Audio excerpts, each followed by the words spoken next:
خطاب کریں گے. یہاں شیطانی آلات کو پکڑ کر باجے بجاتے ہیں, اپنی خوشیوں میں دروازہ کرتے ہیں, اور فرشتے لوہے کے گرد پکڑ کر وَلَهُمْ مَقَامِعُ مِنْ حَدِيدٍ, لوہے کے گرد پکڑ کر جہنمیوں کے لیے ان کے باجے بجائیں گے.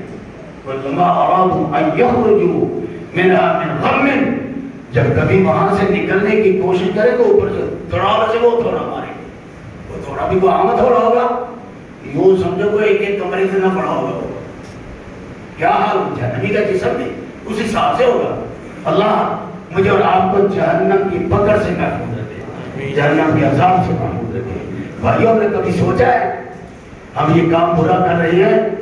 اللہ نے ہمیں منع کیا اس کام سے یا نہیں کیا؟ ہم کبھی سوچے تو صحیح کہ یہ جو غلط کام ہے جو میں کر رہا ہوں, میرا رب اس سے خوش ہوگا یا ناراض ہوگا؟ ناراض ہوگا تو اللہ سزا کیسی دے گا؟ ہم نے کبھی سوچا ہے یہ 69 حصے جہنم کی آگ دنیا کی آگ سے زیادہ گرم, یہ 70واں حصہ ہے. ہم نے کبھی سوچا اس آگ کو ایک سیکنڈ کے لیے ہم اندر اپنی انگلی کا ایک حصہ نہیں کر سکتے, اور جو اس سے 69 حصے زیادہ گرم ہے, ہم اس آگ کو کیسے برداشت کر سکیں گے؟ الیاذ باللہ, اللہ مجھے اور آپ کو اپنی پناہ میں رکھے. دوبارہ شیطان جب صدقہ خیرات کرنے کا وقت آتا ہے تو کیا کہتا ہے؟ ڈراتا ہے. اور جب بے حیائی کا کام آتا ہے تو کہتا ہے اس میں خوب خرچ کرو. پھر اللہ نے اگلے مقام پہ فرمایا للفقراء الذين احصروا في سبيل الله لا يستطيعون ضربا في الارض يحسبهم الجاهل اغنياء من التعفف, کہ ایسے لوگ جو سوال نہ کرنے کی وجہ سے محسوس ہوتا ہے کہ یہ مستحق نہیں ہے, سوال نہ کرنے کی وجہ سے, لوگوں سے لپٹ کر نہ مانگنے کی وجہ سے, اور صاف ستھرے کپڑے پہنتا ہے, وہی چاہے پرانے ہیں لیکن اپنے آپ کو صاف ستھرا رکھتا ہے, اسلام اور دین کے اس فریضے اور مسنون عمل پر, مسنون کام پر عمل کرتا ہے, تو لوگ یہ سمجھتے کہ شاید یہ مستحق نہیں, لیکن اصل میں حقیقت میں مستحق ہوئی ہے. علماء فرماتے ہیں اس سے مراد مدارس کے طلباء ہیں. ایسے مدارس کے وہ طلباء جو اپنے گھر بار کو چھوڑ کر مدرسوں میں ڈیرے لگا کے بیٹھے ہیں دین کا علم حاصل کرنے کے لیے, کہ ہم دین کا علم حاصل کریں گے یہاں سے, پھر آگے ہم اور مسلمان بھائیوں تک اور لوگوں تک, انسانوں تک, چاہے کافر ہے چاہے مسلمان ہے, ان تک ہم دین کا کام پہنچائیں گے, دعوت و تبلیغ کا کام کریں گے. اپنے گھر بار کو چھوڑ کر جس طرح اصحاب صفہ نے وہاں ایک چھپر ڈالا ہوا تھا مسجد نبوی میں, ایک سائڈ پہ اسی چھپر کے نیچے بیٹھ کے محمد رسول اللہ صلی اللہ علیہ وآلہ وسلم سے قرآن و حدیث کا علم حاصل کیا کرتے تھے. ان کو صدقات خیرات کا سب سے زیادہ مستحق ٹھہرایا گیا تھا, اور آج بھی انہیں کی سنت پر عمل کرتے ہوئے مدارس کے اندر جو بیٹھے ہیں, دینی مدارس کے اندر بیٹھ کر قال اللہ و قال رسول کی تعلیم حاصل کرتے ہیں, اس نیت سے کہ ہم اس دین کے محافظ بنیں گے, ہم اس دین کو پیغمبر انقلاب محمد رسول اللہ صلی اللہ علیہ وآلہ وسلم کے دین کو, ان کی تعلیمات کو ہم آگے پہنچائیں گے. ماں کو چھوڑ کر, باپ کو چھوڑ کر, بھائیوں کو چھوڑ کر, رشتہ داروں کو چھوڑ کر, بہن بھائیوں کو چھوڑ کر آگے ڈیرے لگاتے ہیں, استاد سے سختیاں بھی جھیلتے ہیں, استاد کی ڈانٹیں بھی کھاتے ہیں, استاد سے مارے بھی کھاتے ہیں, استاد کی خدمت بھی کرتے ہیں, اور نشریت و فراز کا سارا معاملہ ان کے سامنے ہوتا ہے. لیکن دین کا علم حاصل کرنے کے لیے وہ یہاں بیٹھے ہیں مدارس کے اندر, یہ سب سے زیادہ مستحق ہے آپ کی صدقات و خیرات کے. لیکن میرے بھائیوں, ہم یہ صدقات اور خیرات دیں تو کس طرح؟ ایک ہاتھ سے دیں, دوسرے ہاتھ کو پتا نہیں, دکھاوے کے طور پہ, ایمان کے ساتھ آپ علیہ الصلوۃ والسلام کی سنت کو سامنے رکھتے ہوئے اور اخلاص کے ساتھ اللہ کی راہ میں خرچ کریں گے تو اجر و ثواب ہوگا. ایمان, اخلاص اور سنت رسول اللہ کے مطابق خرچ کریں تو اس کا موضوع ایک الگ موضوع ہے, بڑا تفصیل اور اس کے لیے وقت درکار ہے، لیکن ایمان کا ہونا شرط ہے، اخلاص کا ہونا شرط ہے، ریاکاری دکھلاوے کے دور میں نہ ہو، اور رسول اللہ صلی اللہ علیہ وآلہ وسلم کا طریقہ بھی ہو، سنت رسول اللہ بھی ہو، اس کے مطابق اللہ کی راہ میں خرچ کریں گے تو انشاءاللہ اللہ اس کا اجر و ثواب عطا فرمائے گا۔ لیکن آج بھائی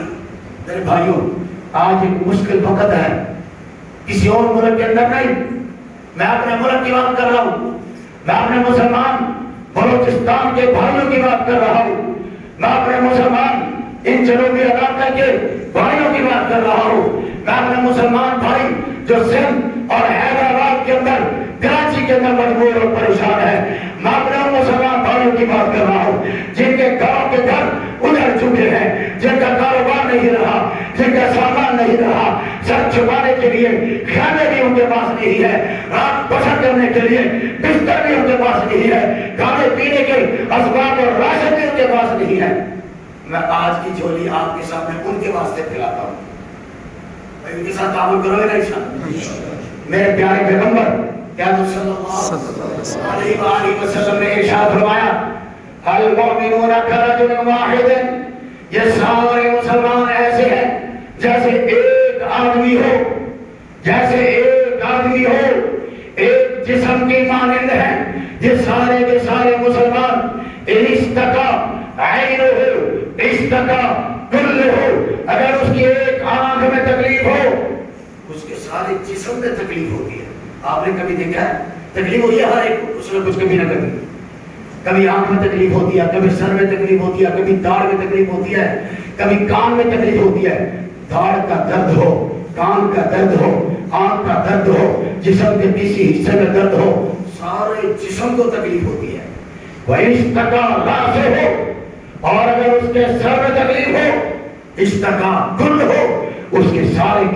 جسم میں تکلیف ہوتی ہے، وہ اپنے سر کو پکڑ کے بیٹھ جاتا ہے، وہ سارا جسم بے چین لیے بیٹھا ہوتا ہے۔ پیارے پیغمبر نے بتا دیا، اے مسلمانوں، تمہارے مسلمان بھائی جو بلوچستان کے اندر ہیں وہ تمہارے ہاتھ کی طرح ہیں، تمہارے مسلمان بھائی تمہارے جنوبی علاقوں میں رہتے ہیں وہ بھی تمہارے جسم کے اعضاء کی طرح ہیں، سندھ کے اندر تمہارے مسلمان بھائی رہتے ہیں وہ بھی تمہارے جسم کے اعضاء کی طرح ہیں۔ آج اگر ان پہ تکلیف ہے، اللہ نہ کرے یہ تکلیف ہم میں بھی آ سکتی ہے، یہ پریشانی ہم میں بھی آ سکتی ہے۔ آؤ آج مل کے ہم ان کا سہارا بنیں، آج مل کے ہم ان کے دکھ درد کو بانٹیں، ان کے دکھ کو اپنا دکھ سمجھے، ان کے درد کو اپنا درد سمجھے، ان کی تکلیف کو اپنی تکلیف سمجھے، ان کی پریشانی کو اپنی پریشانی سمجھے، ان کے بچوں کو اپنے بچے سمجھتے ہوئے ہم کم از کم ایک دن کا خرچہ ان کے لیے بھیجیں جو آج سیلاب زدگان کی صورت میں پریشان ہے۔ ہمارے گجرانوالہ ضلع کے اندر جمیعت علماء اسلام حضرت مولانا علامہ زاہد الراشدی صاحب اور دیگر علماء کرام کی کمیٹی بنی ہے۔ علامہ زاہد الراشدی ہمارے استاد محترم ہے، شیخ الحدیث ہے، مفسر قرآن ہے، جامعہ نصرت النور کے شیخ الحدیث ہے، ان کی سربراہی میں کمیٹی بنی ہے، وہ ہمارے سرپرست ہیں۔ ان کے لیے آج پوری مساجد کے اندر سیلاب زدگان کے لیے فنڈ اکٹھا ہو رہا ہے۔ آپ انشاءاللہ تعاون فرمائیں گے۔ جمعہ المبارک کی نماز کے فوراً بعد گیٹ کے اوپر دو طلبہ بیٹھے ہوں گے، آپ ضرور حصہ ڈالیں، تھوڑا ہو زیادہ ہو، اخلاص کے ساتھ حضور علیہ الصلوۃ والسلام کے فرمان پہ عمل کرتے ہوئے، اللہ جل جلالہ اپنے نماز کے فرمان پہ عمل کرتے ہوئے ضرور حصہ ڈالیں۔ آپ کا ایک ایک پائی، ایک ایک پیسہ، ایک ایک روپیہ انشاءاللہ سیلاب زدگان تک پہنچے گا۔ اللہ مجھے اور آپ کو عمل کرنے کی